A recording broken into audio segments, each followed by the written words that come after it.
right, team, what's up?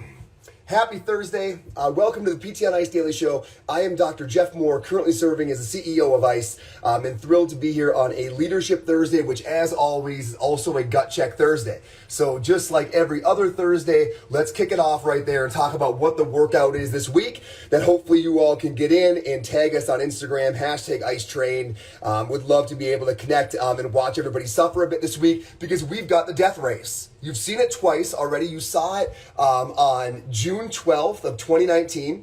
You saw it on May 5th of 2021, and now you're seeing it again. So if you've been doing Gut Check with us for a while, go back and compare your score. So to refresh your memory of this lovely piece of workout, it is 5 rounds for time, and it's going to be 15 cals on the bike, 15 cals for gents, 10 cals for gals, and it's going to be 10 burpees. So you're going to knock out your calories on the bike, you're going to knock out your burpees, and you're going to go back and forth with no built-in rest as fast as you can for 5 rounds. If you put the pedal all the way down, it becomes an exquisite experience. What's up? Good morning, everybody. Hopefully you get to enjoy that workout. Again, please tag us. We love looking through those and seeing those on Instagram. It's always a blast. As far as courses coming up, team, bunch of stuff, bunch of online courses. As far as live courses, we've got the MMOA live course going down in Fenton this weekend, and then over in Hendersonville, Tennessee next weekend. And then January 22nd, 23rd, we have Older Adult Live in Pennsylvania. And then we have Lumbar Spine over in Greenville, South Carolina. That's going to go down at the Onward space over there with Jess and Cody. Beautiful space. Zach Morgan's going to be over in Greenville. If you haven't been to Greenville, what an awesome town. Go check that out. But that's going to be Lumbar Spine January 22, 23. And then getting into February, we have a whole slew of courses. And I know a lot of you are already signed up because our website's been busier than it has been in years. So good to see that. And team, welcome everybody. Leadership Thursday. Let's do this. The episode today is how to avoid burnout, the remix. So I say the remix because we've done this before. So the first episode I did on burnout was about 1.5 years ago, maybe not quite that long ago. And I can't think of a recent episode I've done that's created more spontaneous conversation. Meaning I was out somewhere and somebody said, "Hey, I want to chat about the episode on burnout." You know, just really excited about it. That it changed the way they kind of thought about their day-to-day operations, and that is really important because this is the thing. Like the reason we're seeing episode number 2 is I'm really obsessed with getting this figured out. What setting? What way of going about this job is going to allow people to do it for decades joyfully? That is an answer that I need, that I want, because this to me is the thing. As I talk to people, as I look at where we're going, we've got to figure out a way that we can do this job for years and years and years and years and only get energy added back into ourselves, not taken from us. So episode number 1, and I'll link that on Facebook and I'll throw it on the Instagram story as well.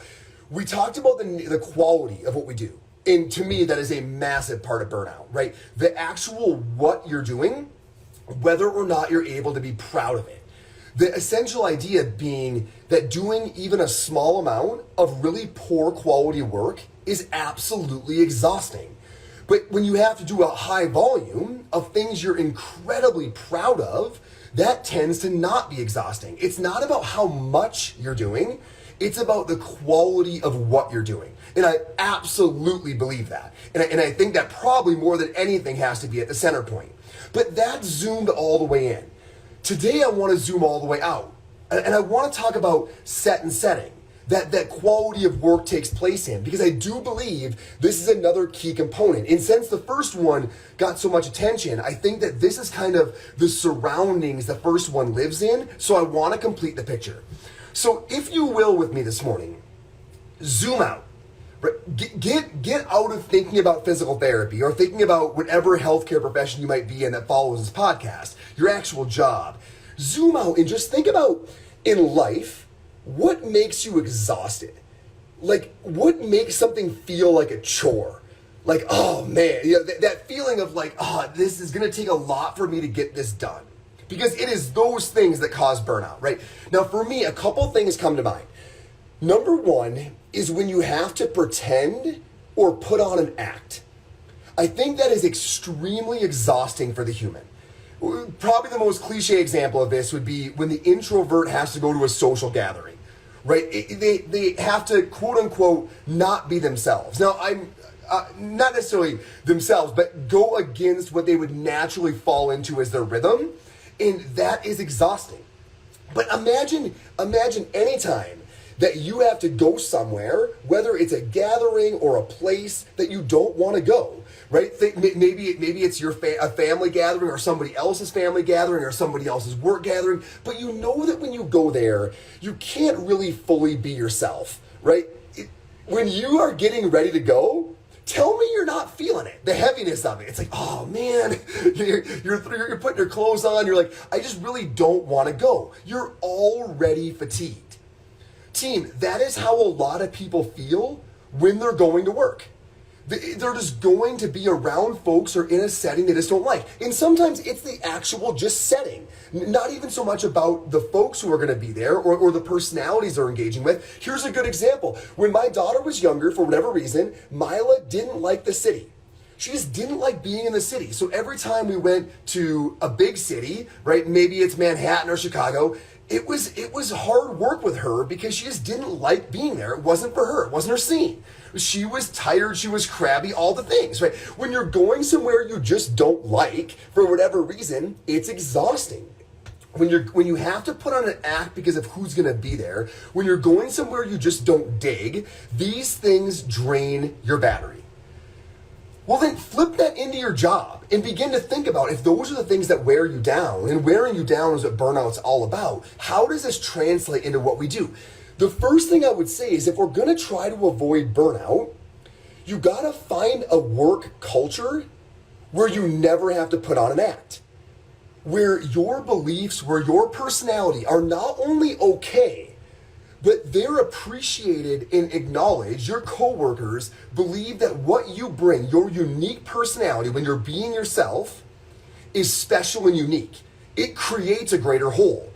It's being yourself that's really important because the people at that job really value that part of you. They believe that your uniqueness, your personality, what you bring to the table makes the sum better than the parts. You got to find that work culture. Either you got to create it, that's option A, or you got to do your research on where you're going to go and work.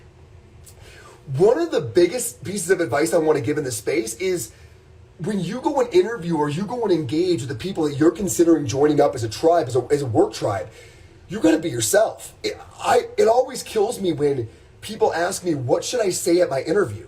And I'm like, that is the wrong question. You should say whatever feels the absolute most you, right? Because what you don't want to try to get the job.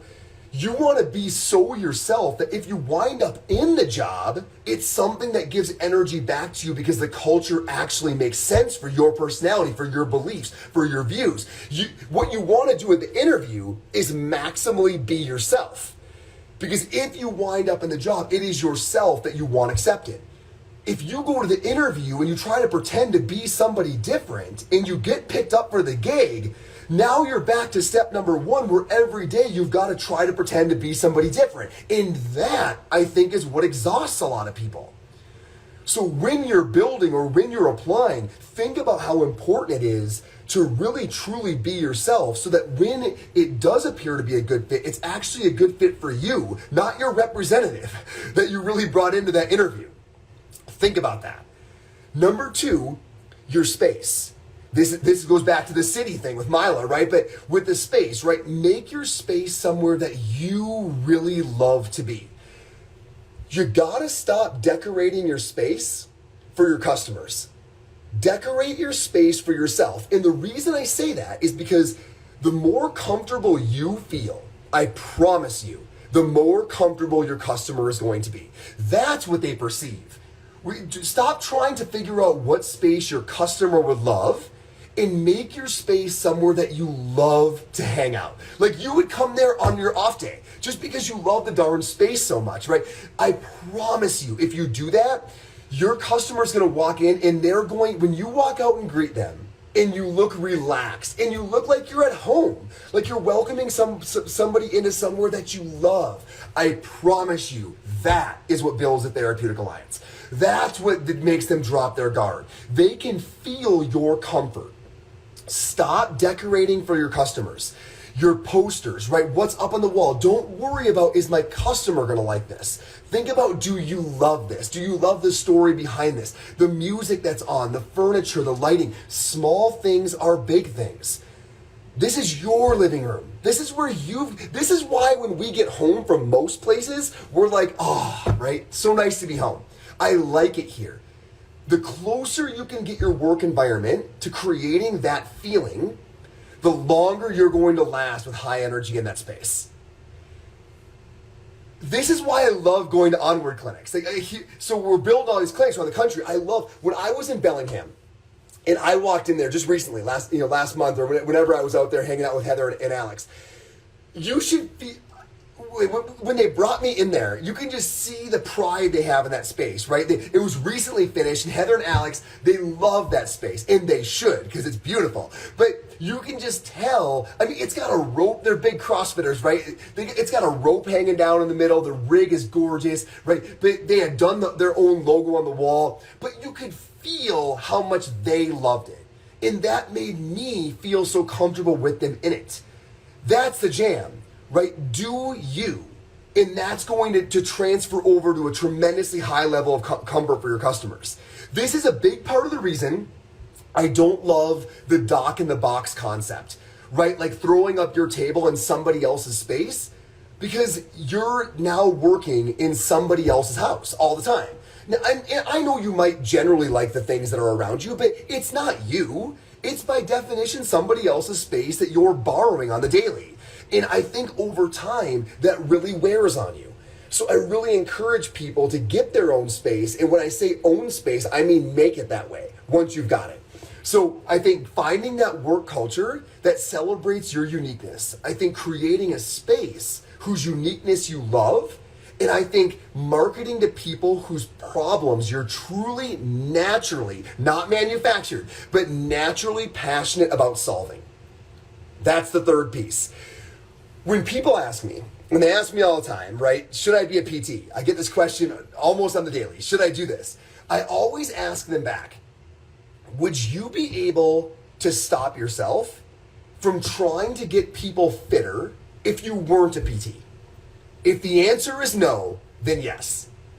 If you love the idea of removing vulnerability, of making people feel more resilient, of decreasing the burden of chronic disease, if you love that so much that even if you don't wind up being a PT, you're not going to be able to shut up about that. Either you're going to wind up doing some personal training, you're going to wind up coaching at some sort of a fitness facility. You can't get yourself out of the arena because you're so drawn to it.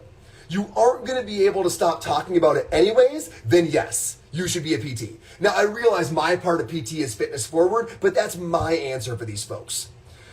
Do the things, market to the people whose problems you can't stop yourself from wanting to solve. That's the answer, right? Because if you're naturally going to do it anyways, you don't have to manufacture any energy to get it done. It's already coming, right? You're already so in line with your beliefs and what you love to do that you're simply aligning those axes, right? So now what you're doing during the day was going to get done no matter what. There was no extra energy to get the sled moving.